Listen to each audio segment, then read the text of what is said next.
Yeah. I want to introduce you to.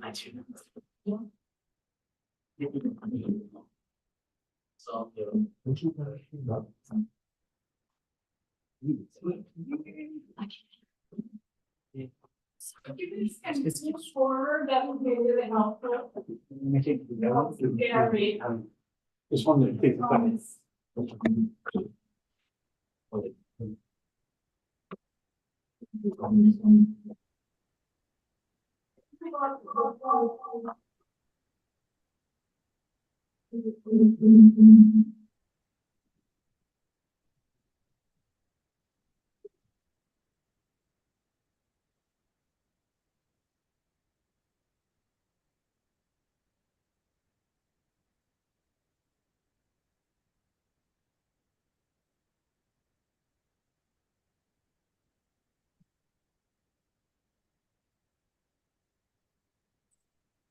So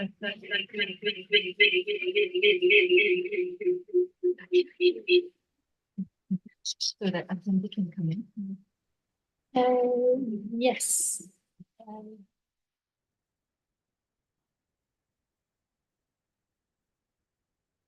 Are we now in the webinar? I think we are still in the lobby, right?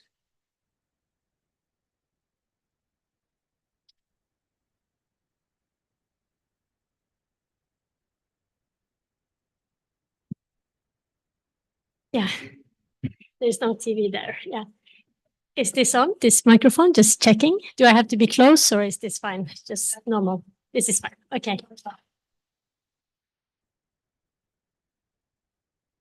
Great.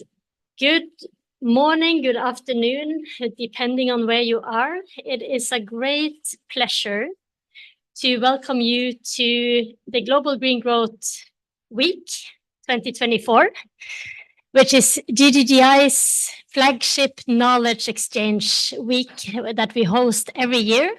The topic of this year is green growth in times of uncertainty. And on that topic, this session is on the front line of climate change and conflict, which very much resonates with the main theme of the Global Green Growth Week. I am very honored to host and moderate the session today. My name is Ingvild Solvang, and I'm the Director and Head of Climate Action and Inclusive Development at the Global Green Growth Institute. And I will quite shortly introduce a number of very distinguished speakers and panelists for this session today. Just a bit about what we will be discussing. We will be looking into the interplay between climate change and displacement. We will be looking at the issue from the global perspective and the trends and the interlinkages and interplay between climate change and displacement, as well as diving into some very concrete examples at local level for humanitarian responses to displacement, forced displacement in the context of Pakistan and South Sudan in particular.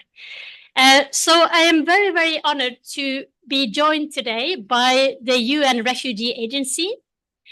We have with us today Andrew Harper, who is the Special Advisor on Climate, and Jana Birner, who is the Associate Partnership Officer, both of them based in Geneva. We are also joined by the Islamic Relief Pakistan, Sonia Mansour, who is leading their Voices program focused on responding to displacements in different regions in Pakistan, as well as Islamic Relief Country Representative for Pakistan, Asif Sherazi.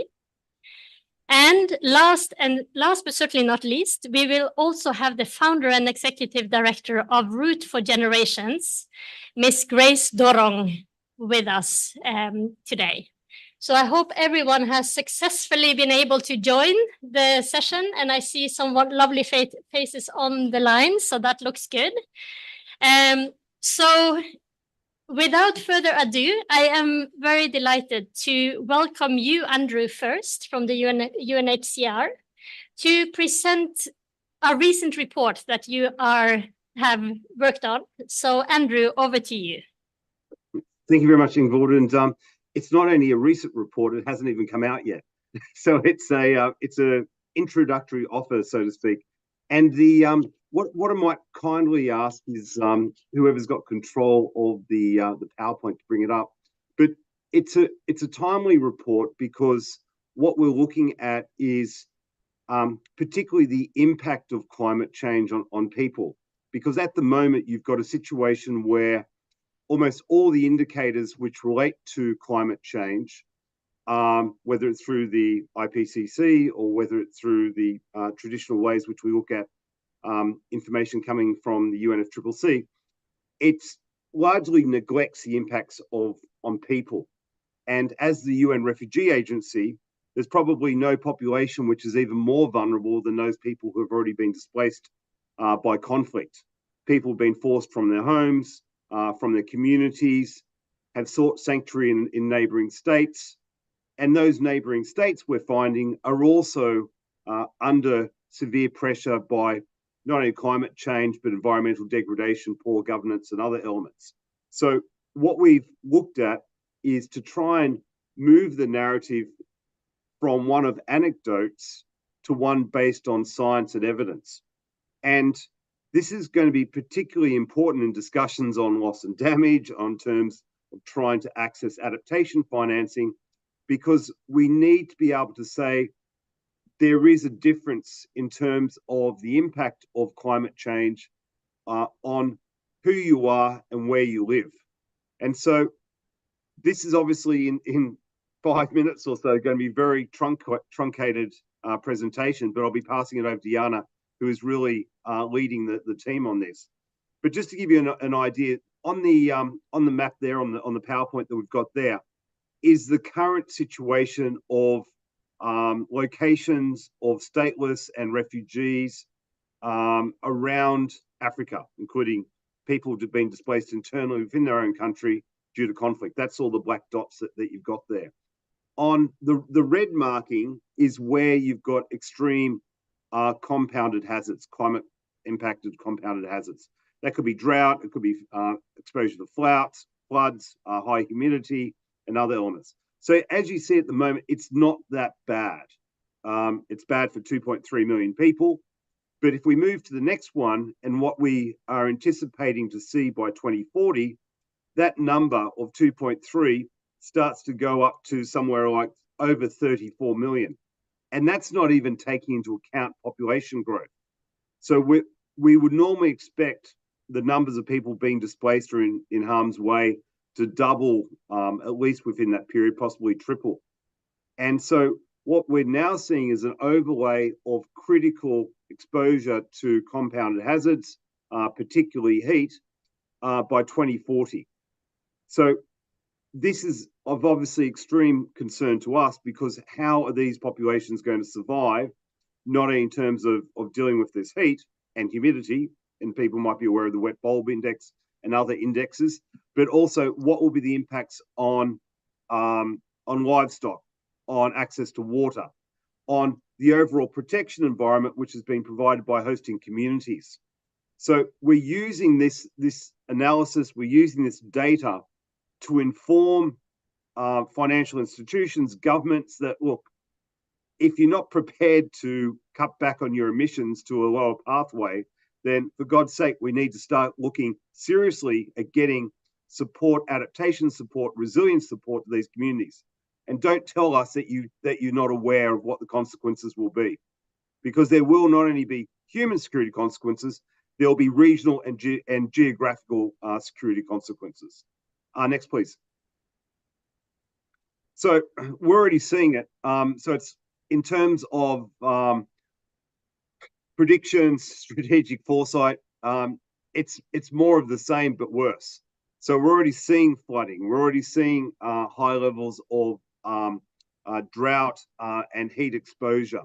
So when we look at how this compounded hazards impact on populations, we are seeing that while there may be not that direct correlation between climate and conflict, there is a correlation.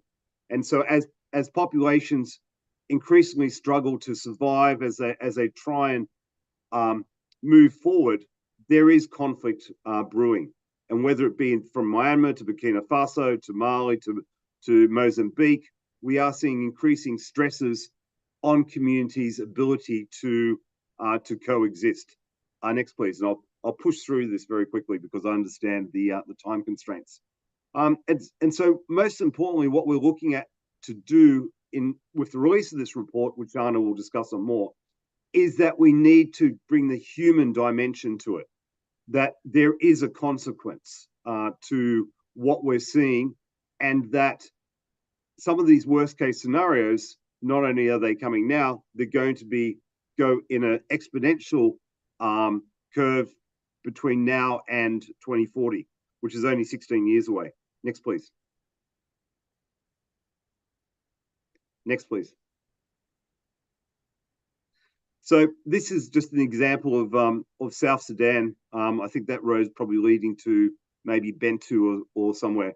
But just to give you an example that our offices are located around the world. We've got some 500 offices around the world.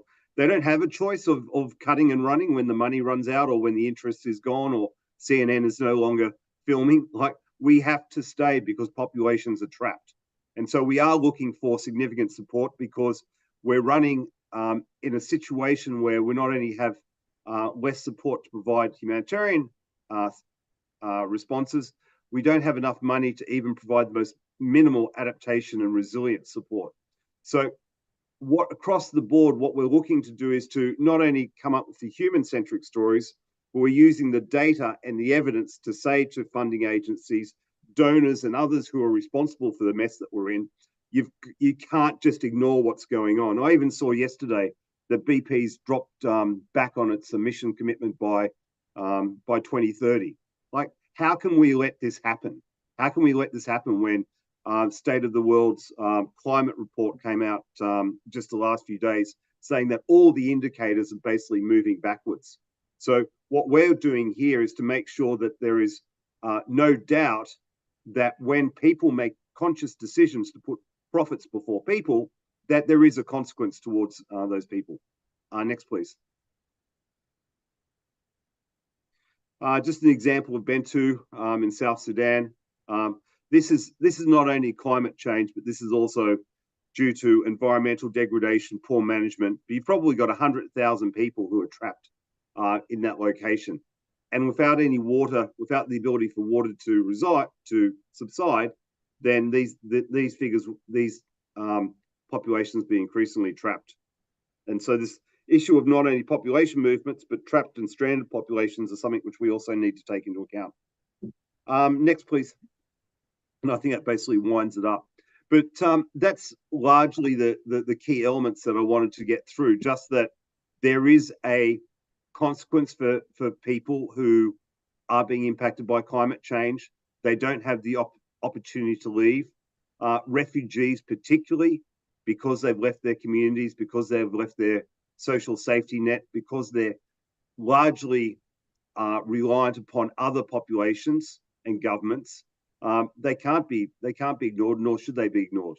So we need to focus on them as almost as a canary in the coal mine. If they're suffering, then this is a precursor to what other communities will be facing. So thank you very much.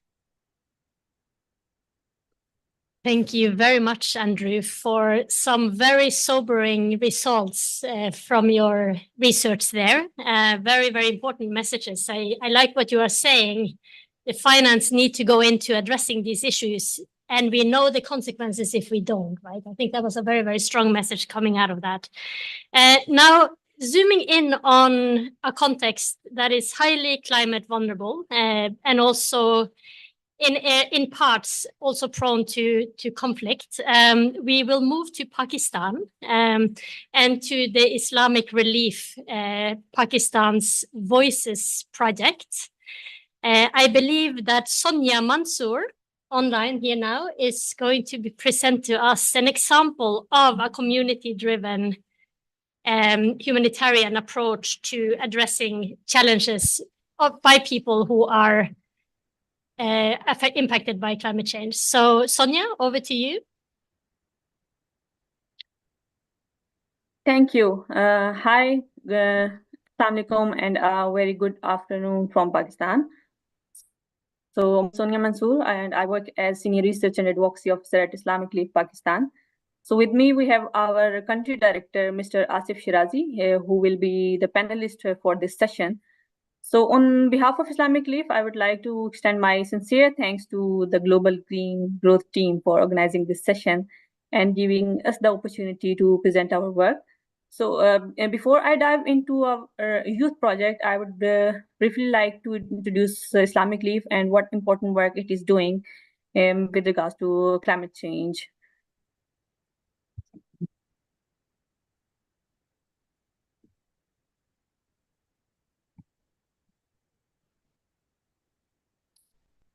So Islamic Leaf, it's an international faith-inspired humanitarian organization, and it has its presence in 40 countries.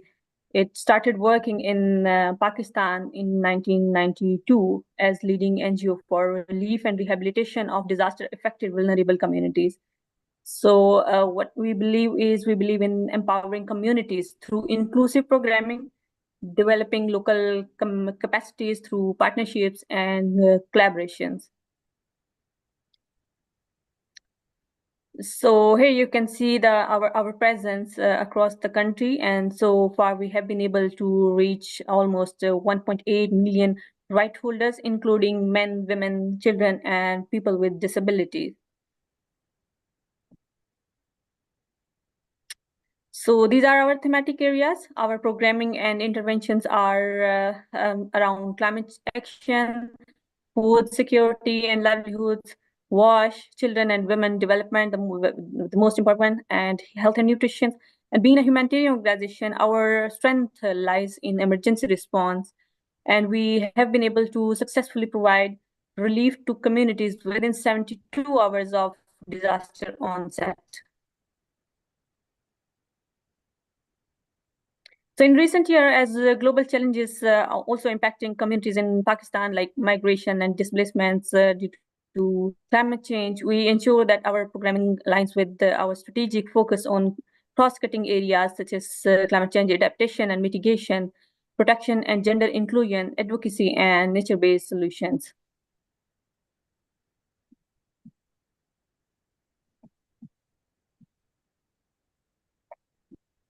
So focusing on long-term resilience building, Islamic Leaf has been implementing sustainable solutions through community-led approach and invested in climate resilient infrastructure like we did retrofitting of school buildings after the earthquakes. And we are building a small water storage reservoirs in water scarcity prone areas. And we also build flood protection walls, installed early warning system in areas which are flood and earthquake prone to save lives of vulnerable communities. So these are some of IRP's interventions to promote nature-based solutions by leveraging technology, such as use of wind and solar energy, solar-powered water filtration plants, and rain harvesting compounds.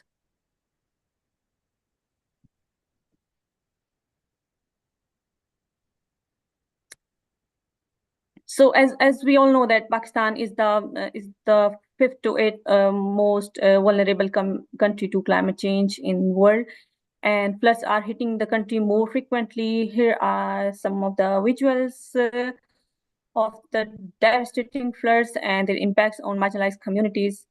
You can see, and so we can never forget massive floods 2022, which actually affected 33 million population in Pakistan, and 1,600 plus people lost their lives.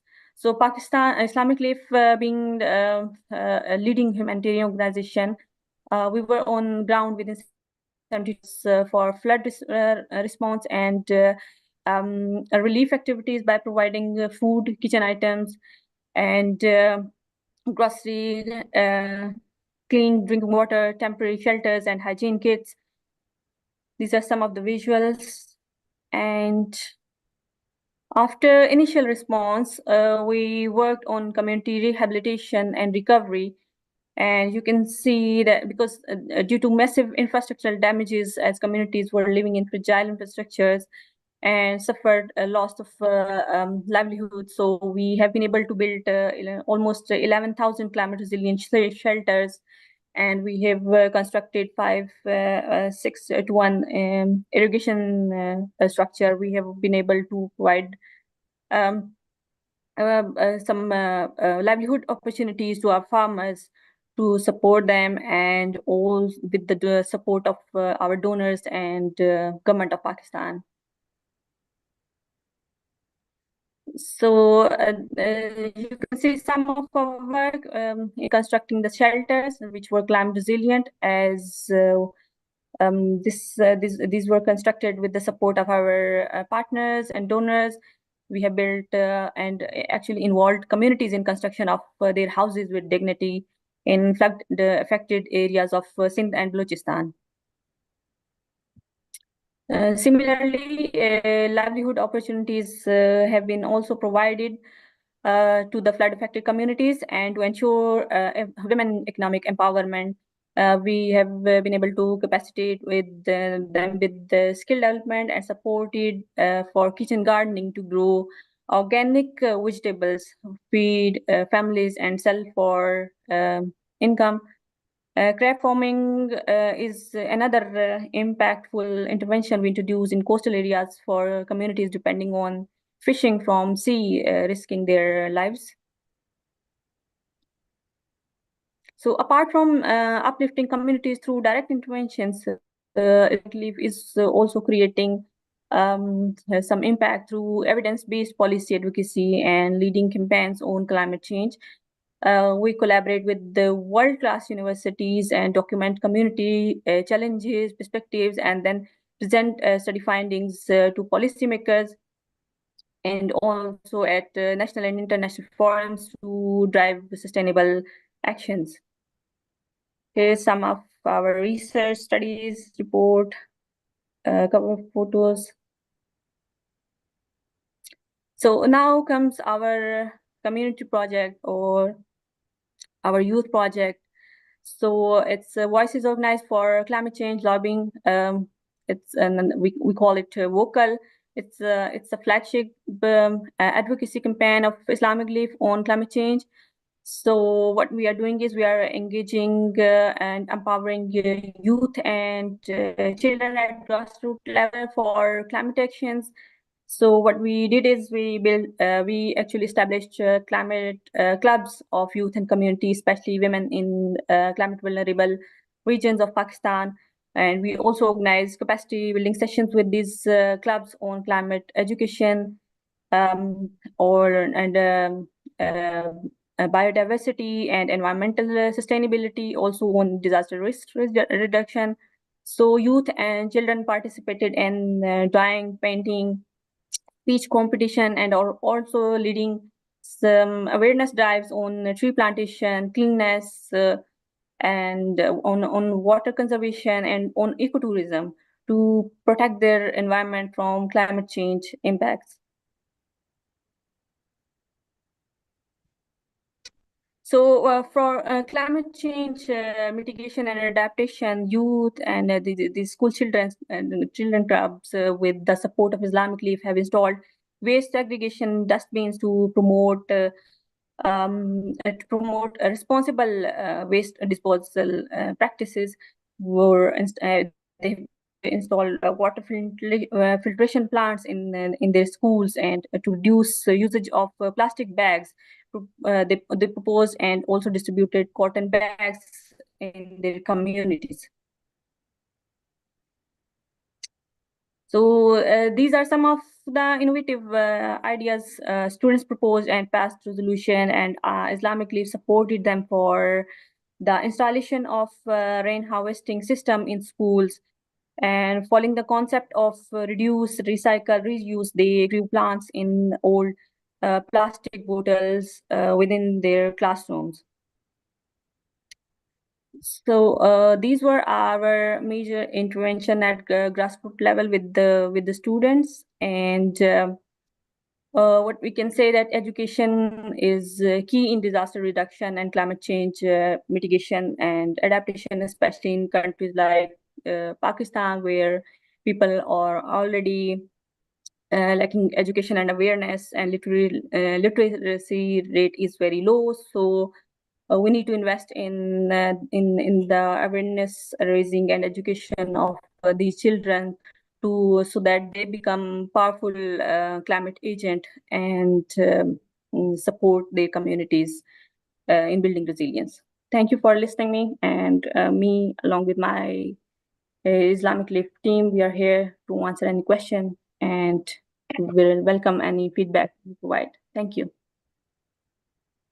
Wonderful. Thank you very much, Sonia, for that presentation, showing a great example of humanitarian programs in Pakistan and basically looking at the disaster risk management cycle from what I can see there, from the emergency response to the building back forward, taking into account how we need to rebuild for a future of climate change. So I think that was a really good example. And I love the idea of climate clubs for youth and engaging young displaced and climate impacted communities in advocacy for sustainable solutions. So that is a really good example. We are now going to move into the Q&A and the panel discussion. We have a few people also, or quite a number of people actually in the room here in front of me. So I want to encourage anybody who have questions to also join in the conversation. We are still hoping to have Grace join us from Root for Generations. My understanding is that she's not yet on the line.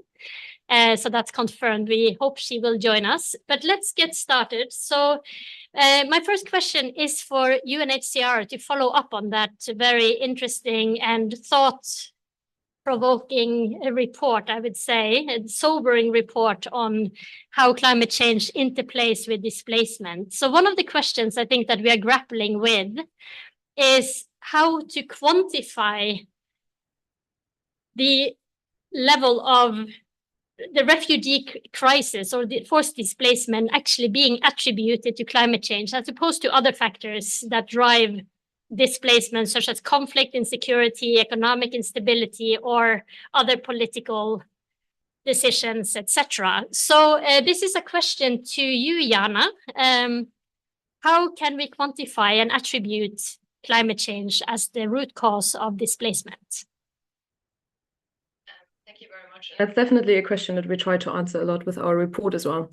But let me start off by saying that climate change is a threat multiplier. So it doesn't act alone and it doesn't act in a vacuum.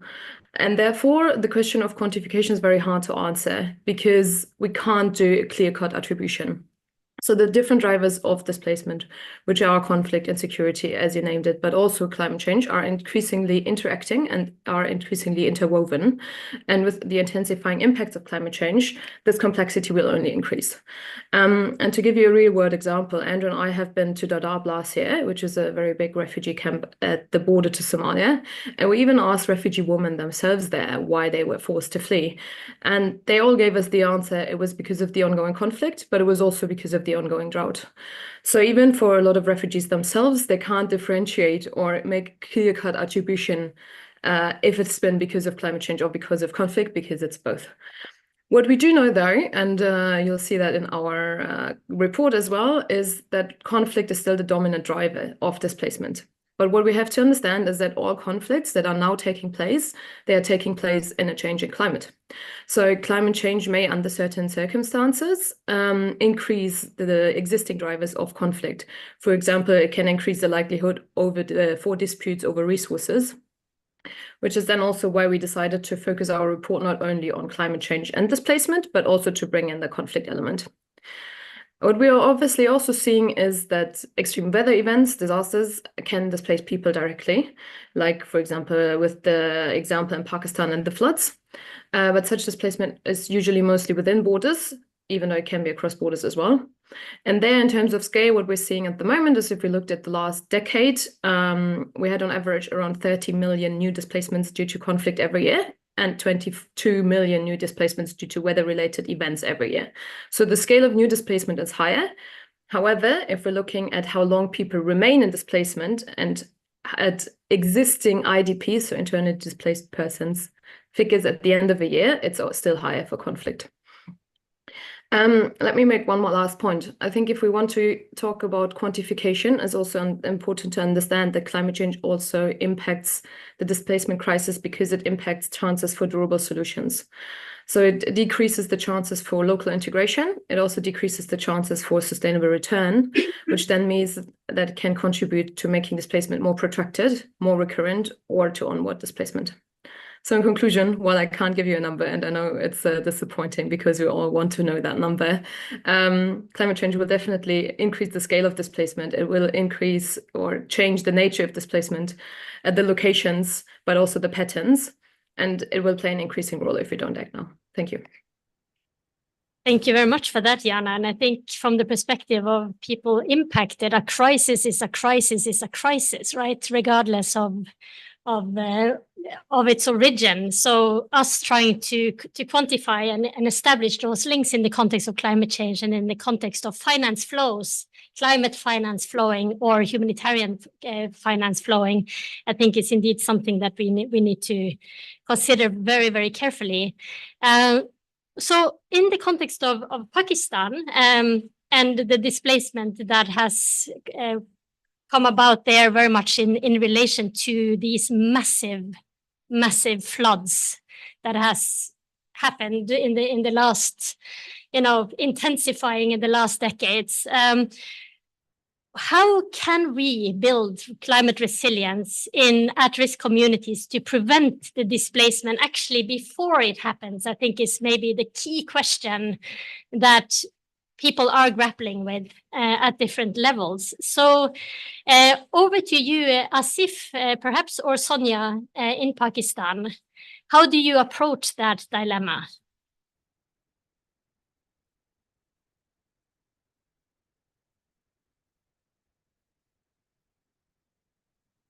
Sonia, do we have you online still?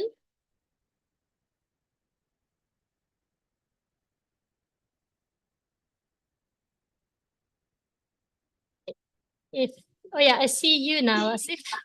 Welcome to you to the conversation. Great to see you. I'll hand it over to you if the question was clear. Please go ahead. Can you please repeat the question?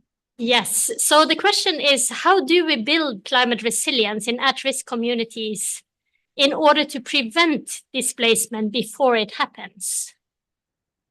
Okay. Yes, there are various climate-related crises. So at a community level, the best option is, of course, the adaptation on which the organizations they work. And the other thing is the mitigation.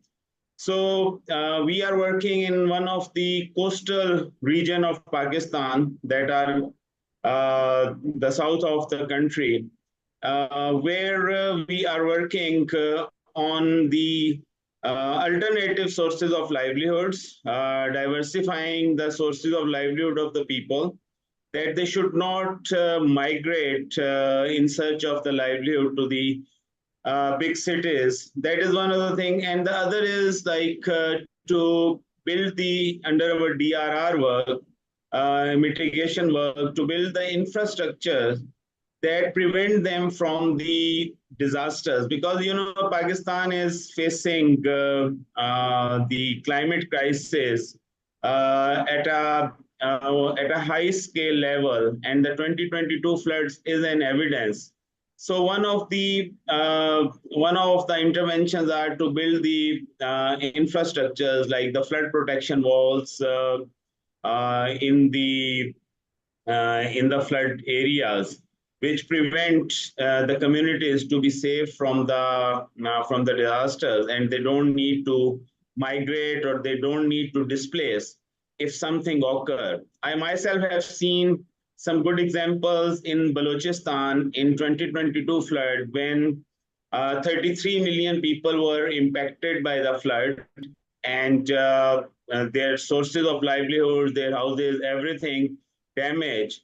those infrastructure that not only save the people and their sources of livelihoods from the flood, and also prevented them to displace or migrate to the safer places. Thank you very much, Asif, for that. Now to you, Jana, again. How reliable, so based on your research now that you've been diving into these numbers and you've done some of that modeling, how reliable are current climate models in predicting future displacement trends? Thank you very much. To start off by saying the trend is actually very clear, unfortunately.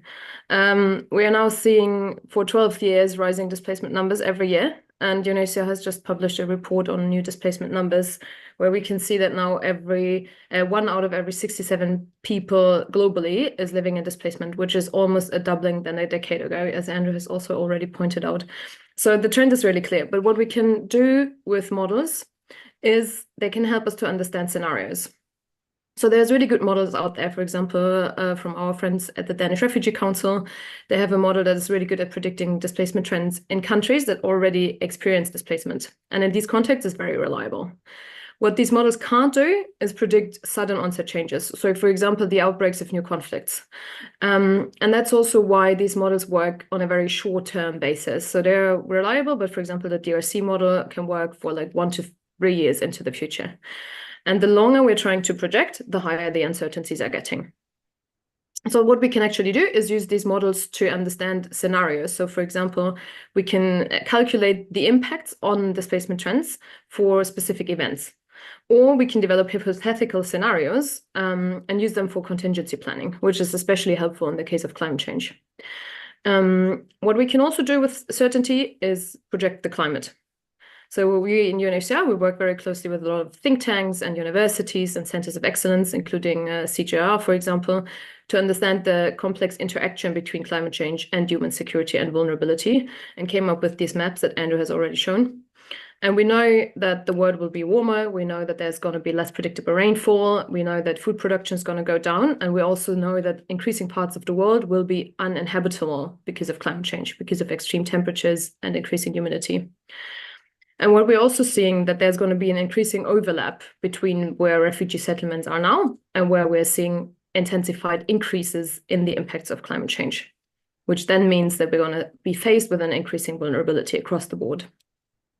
So while we're maybe not able to come up with specific estimates of numbers for the future, because no one really knows what's going to happen, we know that it largely depends on the actions that we're taking now. There's still a big window to change the future and change these trends, but we need adequate investments because if we don't bring these investments to these vulnerable places, we know that it will fuel more needs and it will fuel more displacement. Thank you. Thank you very much for that, Jana. I think Andrew also said we know the problem, we know the consequences, we need to address it. So there are a few comments also online for those of you who are able to look at it, and we are getting some questions from people who are actively engaging with communities on the ground. So I shout out to Musimenta. Thank you for your question about how communities and groups and organizations in national and local context can access finance for their programs. So I would like to ask you, Asif, a question on sort of what is our ethical responsibility to addressing displacement today? And do you have an advice to national and local groups around the world who are struggling to access funds to do this very important work, where the needs are obviously very great? So Asif, over to you. The biggest dilemma in all the climate change related discussion is the climate finance. That is the one of the biggest challenge that the communities who are affected by the climate change, their access to those funds is really a challenge. And then an interesting pattern normally happen after every big event or after every big disaster that the decision makers globally, they just establish various types of the funds. One of the famous fund is the GCF, Green Climate Fund. But let me tell you an interesting thing is that in Pakistan, only 2 national organizations have the accreditation of that GCF. So it means that access of those big funds, which are more in the media, and the same like recently after in COP28, this loss and damage fund is established.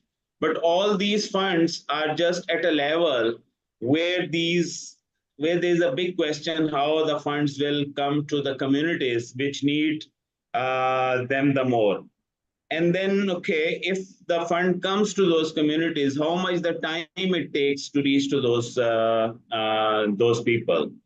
So this remain a challenge. And the other thing is now, if you see that the climate finance, everyone is talking about the climate finance, but from where that climate finance will come. So what we are discussing here at a policy level, that it cannot be just the role of the donors.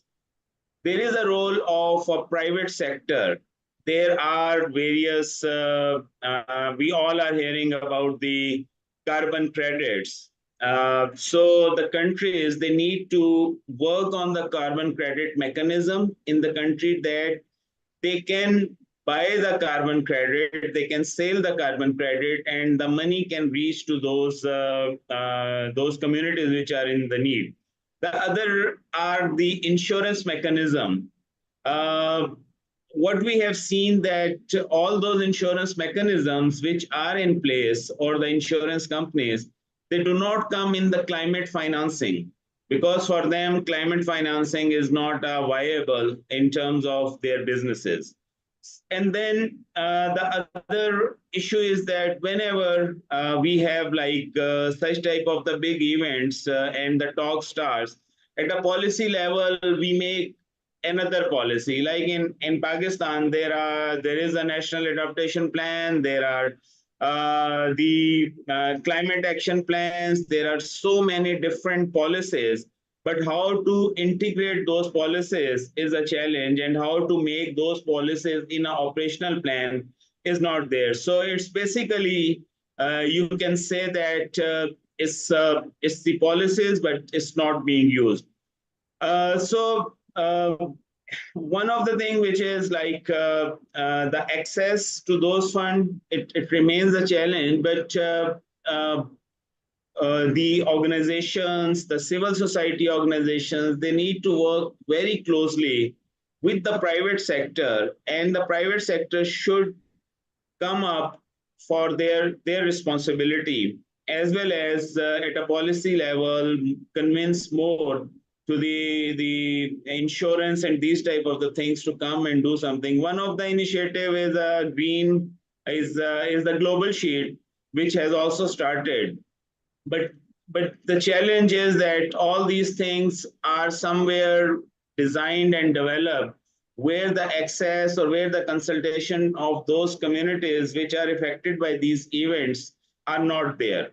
So it remains a challenge, and there is not a very, you can say that, a quick solution. But of course, more and more interaction, more and more voice from the communities, if it reaches to the policymaker, and if they will be able to devise a mechanism, that's something which is possible. And then the role of the civil society organization, like in Pakistan, Islamic League, we try to play this role, and the others also, to bridge the gap between the policymakers and at the practice level by showing the evidences on the ground. But of course, the journey is difficult. Thank you very much, Asif, for that overview of indeed challenges for the access of that immediate and much needed support at national and local levels. So moving back to the UN Refugee Agency again, Jana, as an international organization, and obviously there is a difference also in addressing the international refugees and the internally displaced people and local communities. So focused more on your work. How are you addressing the increasing displacement, which is then related to climate events? And are refugees and displaced communities adequately prepared for the future? Is a question here. Jana, what do you think? Very good question. Thank you very much. Let me start off by talking about UNHCR. So we as an agency, we have a very particular niche in contributing to global climate action, which is grounded in our mandate to protect people that have been forced to flee and safeguard their rights because of their enhanced vulnerability, but also because of their enhanced exposure to climate-related events. It's also grounded in our unique expertise, our years of working in displacement contexts, and our wide operational presence. So we are present largely also in conflict-affected and fragile contexts, and we have around 550 offices in 130 countries, and often in very remote places. So we are there together with displaced communities and their hosts in these very vulnerable settings. So what we're doing is our climate action engagement is grounded in 3 pillars. They are complementary and they are interrelated. But the first one is the law and policy side. So what we're trying to achieve is to strengthen and enable the protection environment for people that are forced to flee in the context of climate change and disasters. The second one is operations, where we are focusing on building the resilience and adaptive capacities of refugees and displaced communities, but also their hosts, because they are usually living in very similar conditions and are suffering themselves because of climate change impacts. And the last one is that we're trying to reduce our own environmental footprint, because we do not want to contribute even more to this crisis. And as Andrew has already said, our whole engagement is guided by the motto that while climate change impacts everyone, it does not impact everyone equally. So it really depends on who you are and where you are, how you're affected. So we are recognizing that women and girls are particularly vulnerable, members of the LGBTQ community, people with disabilities, elderly people. So all our programming and everything we're doing is always coming from a human-centric perspective and is sensitive to age, gender, and diversity considerations. And as Asif has already said, and Sonia as well, we are always trying to scale up local solutions. So we're trying to build on existing systems, on existing knowledge systems, traditional knowledge, but also to facilitate the direct participation of displaced communities. And are working with champions like Grace, who can unfortunately not join us yet, and are trying to, for example, facilitate the direct participation of displaced communities in decision-making, like the COPs. And we're going to facilitate several people to go to the next COP in Baku as well, to really support the agency and really to support local solutions. And then I would say the last key pillar for us is really partnerships. We're working across the humanitarian development piece and now also climate nexus, working with institutions like, for example, the Green Climate Fund that Asif has just mentioned. And we got the Green Climate Fund to work with us on the report that we're going to publish. And therefore, the data that we're coming up with is going to guide their decision-making in terms of investments, which for us really pushes the hope that we are making it sure that there's more affordable, accessible money going to the local level and going to these places that need them the most. Thank you very much. Yeah, thank you very much, Jana, for that. Now, turning to back to Asif again. So you have mentioned in the presentation of Sonia earlier that you're promoting sustainable services and sustainable approaches to managing and to the rehabilitation and the reconstruction efforts that you are undertaking there. What role would renewable energy, sustainable agriculture, and other climate adaptation strategies play in addressing the root causes of displacement there? So what is the role of sort of these kind of sustainable services elements that you are promoting in your work to address the refugee issue, the IDP issue in Pakistan? It's the IDP's issues, if we link it with the climate change, where the role of clean green energy comes, or you can say that the alternatives, especially like the solarization or the windmills, now it's more solarization. So the source of electricity in our country and also in the other countries are the fossil fuels, the coal, these type of things, which are contributing badly in the degradation of the climate. So promoting the solarization, using solar for getting the electricity and the power, solar pumps. This is, of course, the reducing the use of fossil fuel. And then the other ways are also to, you can say that using the rainwater harvesting and these type of the thing. So this is mainly reducing the carbon footprint by reduction of the fossil fuels, which helps in an overall carbon footprints in the country. So this is one thing. And I was also seeing a question there. So should I continue on the question also, which was for me? If you can do it very briefly, that would be good. The question is then, if you can also synthesize the question very briefly for people who are listening, please go ahead. Yeah, so the question was basically the excess of the fund, which I have already mentioned. Then there is another challenge. Unfortunately, what is happening that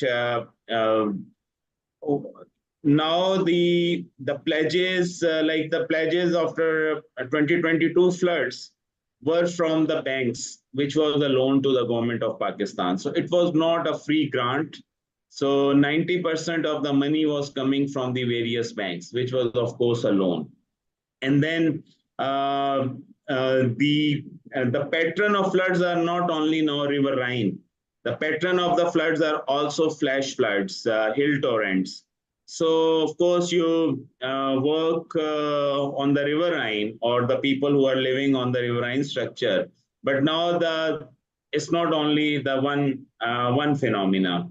The other is, of course, when the money will only come from the banks like World Bank or ADB or Islamic Development Bank, of course, they will give it as a loan to the government.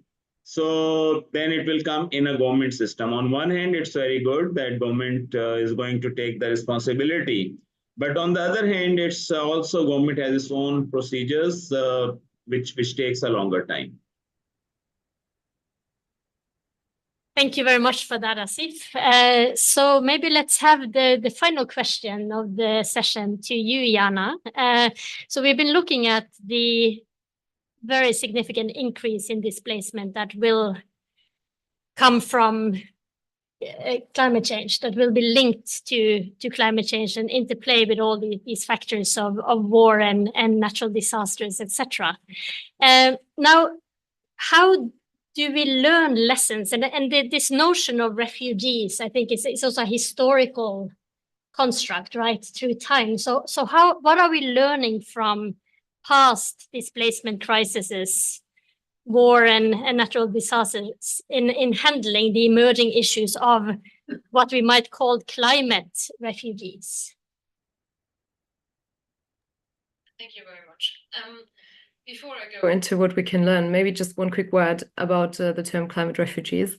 I do fully understand it's a very useful shorthand.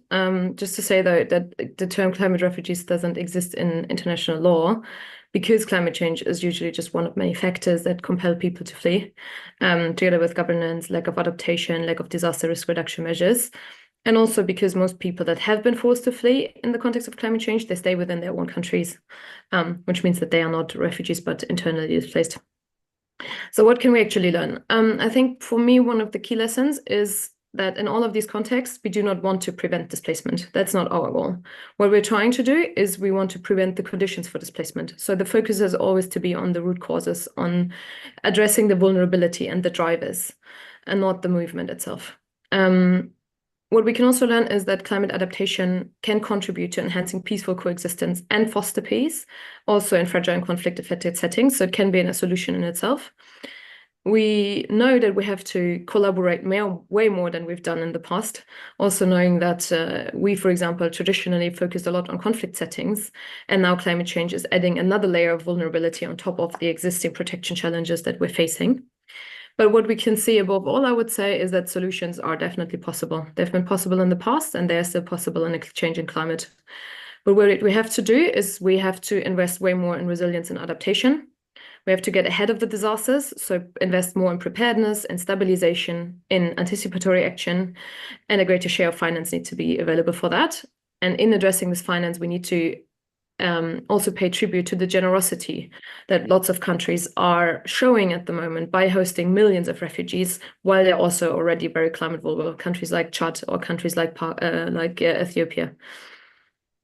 Another way to achieve solutions is inclusion. We need to make sure that refugees, displaced communities themselves, are included in relevant policies for climate. For example, in national adaptation plans, in national determined contributions, in early warning systems, in anticipatory action schemes, and in social protection systems. And we have to make sure that they can participate and that their voices are heard directly. So instead of us talking about their needs, that they can raise them directly because they are obviously the experts for their situation. And then lastly, as for all situations, we need to make sure that protection is provided when it's needed. So we have to ensure that existing law, and could be international refugee law or human rights law or international humanitarian law, but also regional mechanisms are applied when the need for international protection arises. And we have to mainstream protection in national and local policy frameworks. Thank you. Thank you very much, Jana, Asif, Andrew, Sonia, and with regrets that Grace could not join us, so a shout out to South Sudan where she is. And thank you very much for the discussion today. I think the words of Jana at the end here, thanking the hosts of displaced populations who are doing so with great generosity, also mindful of the fact that people that are moving need protection and are to be granted protection, and that we need to address the root causes of forced displacement in particular, and understand the interplays between climate change and other crises. As Andrew pointed out, people are impacted by climate change in different ways, some more than others, and that's where our attention needs to go. And I think that summarizes also the discussion today and how green growth in the context of uncertainties actually means that we need green growth, climate action, climate finance, addressing climate change more than ever when we talk about it in the context of uncertainties and the way that we are facing a future with significant increases in people's movement caused by climate change and other crises as they interplay. So again, thank you so much to all the speakers today and the presenters. And I thank everybody in the room and online for your participation today, and have a wonderful day. Stay tuned to the next session of the Green Growth Week. Thank you. Great, thank you. Thank you very much. Thank you very much. Good luck. Thank you. Goodbye.